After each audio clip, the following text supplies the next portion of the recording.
नमस्ते। चलिए आज बात करते हैं इंसानी दिमाग की एक बहुत ही अजीब आदत के बारे में। एक ऐसी आदत जो हम सब में है पर हम उस पे कभी ध्यान ही नहीं देते।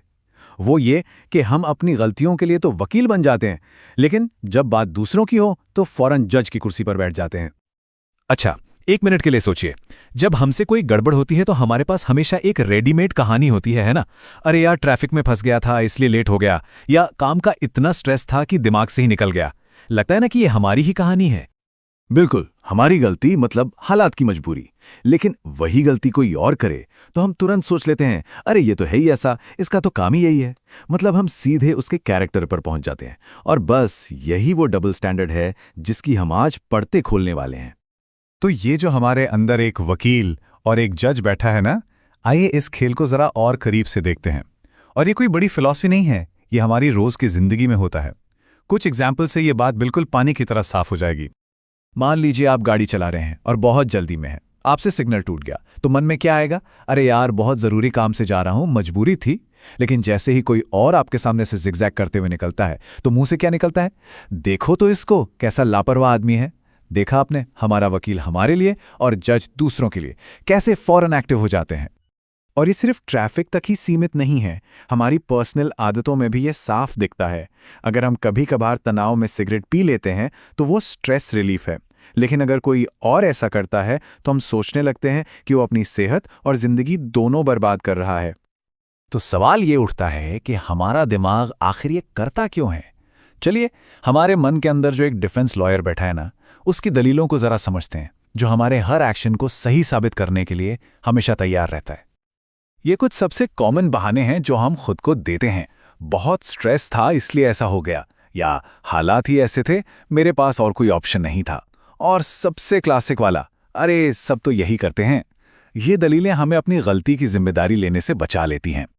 ये बात ना इस पूरे आइडिया को एक लाइन में समेट देती है कि जब बात हमारे अपने कामों की आती है तो हम एक बचाव पक्ष के वकील की तरह काम करते हैं।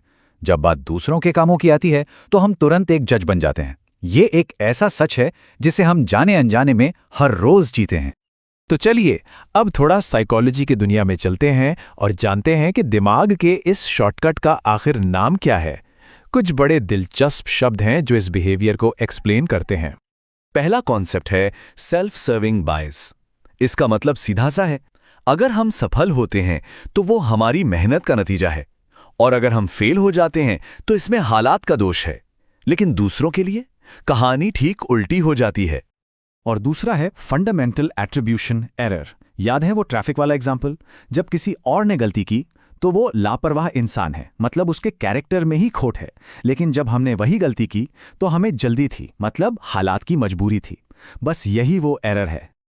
लेकिन इस तरह हर वक्त जज बने रहने की ना एक बहुत बड़ी कीमत चुकानी पड़ती है।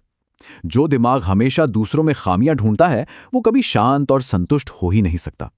इससे हमारी अपनी ही जिंदगी में एक तरह की कड़वाहट और बेचैनी घुल जाती है।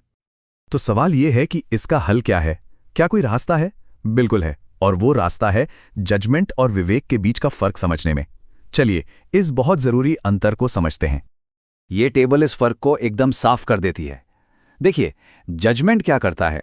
ये सीधे इंसान पर हमला करता है। जैसे कहना, तुम तो आलसी हो।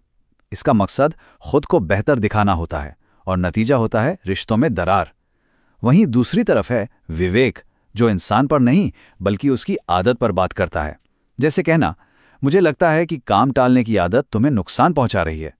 यहां मकसद मदद करना है, जिससे रिश्ते में क्लैरिटी आती है।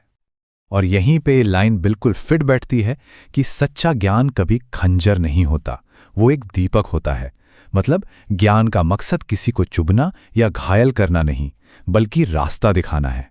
एक हमें तोड़ता है और दूसरा हमें जोड़ता है। इसे आप ऐसे भी समझ सकते हैं कि विवेक किसी पर इल्जाम नहीं लगा रहा, वो तो बस प्यार से, करुणा से एक आईना दिखा रहा है ताकि सामने वाला खुद को बेहतर बना सके।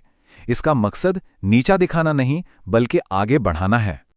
तो इस समझ के साथ चलिए अब आगे का रास्ता देखते हैं। एक ऐसा रास्ता जो हमें ज्यादा शांति और जुड़ाव की तरफ ले जा सकता है। इसका जवाब हमें कुदरत में मिलता है। कभी प्रकृति को ध्यान से देखा है? कोई दो पेड़ एक जैसे नहीं होते, कोई दो नदियां एक ही रास्ते से नहीं बहती।